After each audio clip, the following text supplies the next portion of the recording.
Welcome to the New Mobility Congress at Elektromobilni and ORLEN studio.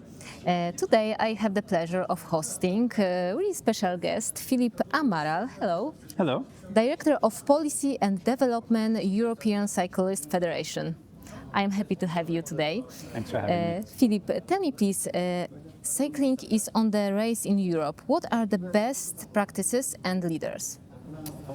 Well, I can say that on a few different levels. One, at the level of the European Union. This year, the European Union adopted a really ambitious policy to promote cycling. It's called the European Cycling Declaration. It's the first ever political declaration to integrate cycling as a full and fully recognized mode of transportation in Europe. So it's a policy accepted by all the member states of the European Union, the European Parliament, and the European Commission. And it has 36 commitments, things that countries and cities need to do in order to increase cycling for everyday people. So this is really promising. And then, of course, in cities all around Europe, this is really where things are accelerating. So we've heard also some good things in Polish cities, and next year we are going to Gdansk for our Velo City conference. It's the biggest cycling conference in the world. We'll be in Gdansk next year. But also we're hearing a lot of progress from cities like Paris, from even Brussels, Berlin, even places in Spain, Madrid, and Barcelona especially, making advances on cycling. And sort of the reasons for success are these cities are taking bold political decisions, they're investing money, and they're implementing cycling infrastructure, but also they're finding a way to manage cars. And this is really important because if you want your city to be ahead on cycling, you need to balance the transport mode. So you need to find a way to manage automobiles in your city. And if you want to decrease automobiles, you need a plan for that to lower speeds, but you also need to provide options for people to travel otherwise. Of course. Filip, tell me please, what changes are needed on Europe legislation level to develop bike traffic in Europe? Well, I mentioned the European Cycling Declaration. This is an ambitious political agreement to boost cycling. It's a political agreement, it's not a law. So none of the things that they committed to, none of those things they have to do, we hope they will. We've actually seen some signs from the European Union that they're taking specific steps to make progress on that commitment, which is good. Another thing is to keep providing money to countries and cities. So this is what the European Union is really good at. And already a lot of European Union countries take advantage of EU financing to build cycling infrastructure.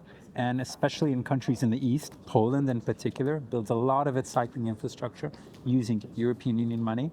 So we'd like more of that. And there are some new funds from the European Union that will allow countries to do that. And then I think another thing is the European Union can help countries collect better information and data about cycling. We have so much data about automobile traffic, but we have very little data about cycling traffic. And you really need that information in order to take good decisions about where to put new infrastructure, where to boost cycling in other cities, etc. And we need a kind of holistic European Union view about that. And what are the outlooks for the development of cycle logistic? Well, I think that's a really exciting topic, and it's one area in cycling that is really growing all around in Europe. So more and more companies are using cargo bikes for their logistics needs. Here in Łódź, I spoke about it, Cyclogistics, on Tuesday. Major companies like DPD, Poland, I rode one of their cargo bikes on Tuesday. Also DHL and FedEx, they're using cargo bikes for their deliveries. And what's interesting, I spoke to DPD Polska, and they're using cargo bike deliveries for 1% of their deliveries.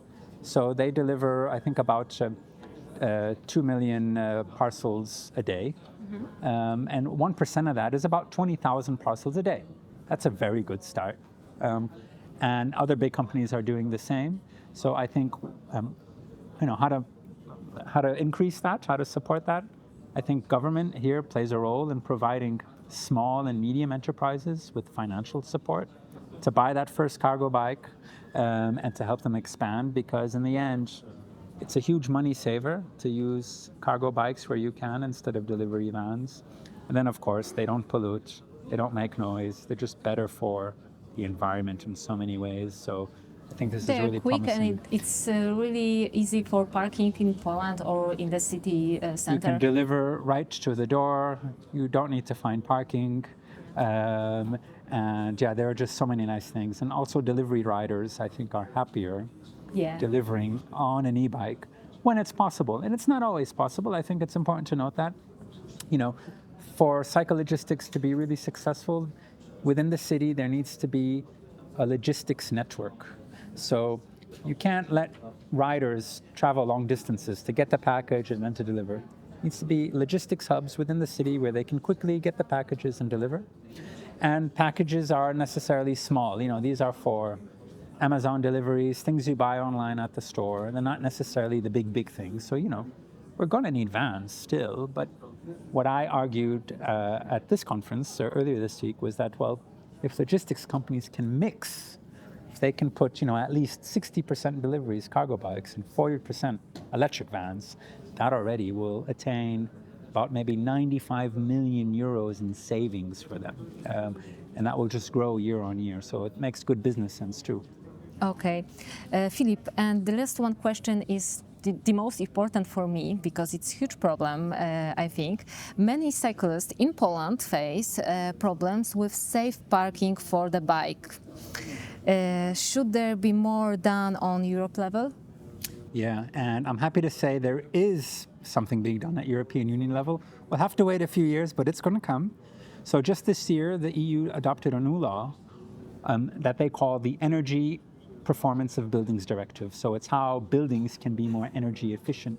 And one thing that we got in there was mandatory bicycle parking. So from now on, every new or renovated residential building in the European Union will need to have 2 bike parking spaces per dwelling. So every apartment, think of an apartment block, it will need 2 bike parking spaces.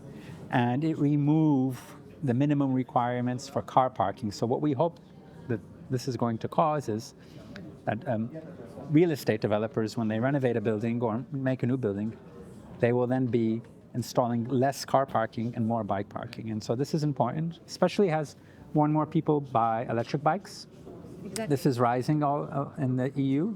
And in Poland, there is a healthy e-bike manufacturing industry. These are significant investments. If someone's e-bike is stolen, they might not get another one, understandably, right? So people will want that. And then the second thing I think the European Union could explore doing is helping law enforcement authorities tackle the issue of bike theft.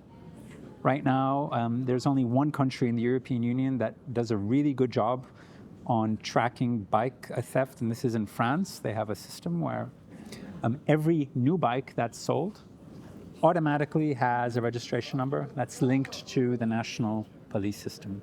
And every police officer, if they find a bike on the street... It's like a chip. Exactly. And they can scan it and they can see who the owner is. Okay. It's very easy. And already they've had success. In Belgium, they have a similar system, but it's voluntary. So people, it depends on the person to get it. What we think could be helpful is to have a Europe-wide system where if your bike is stolen in France, maybe it turns up in Poland. I hope so. And, you know, the law enforcement authorities can help in finding that. This is something that maybe could happen in the future. Mm-hmm. It's being discussed, and I think there's a lot of things to do. Exactly. I think it's something worth exploring. But I'm happy to hear that because I'm always worried about my bike. Of course, yeah, of course, yeah. Philip, thank you for the conversation. It was a pleasure having you with us today. Thank you very much. Thank you very much. Yeah.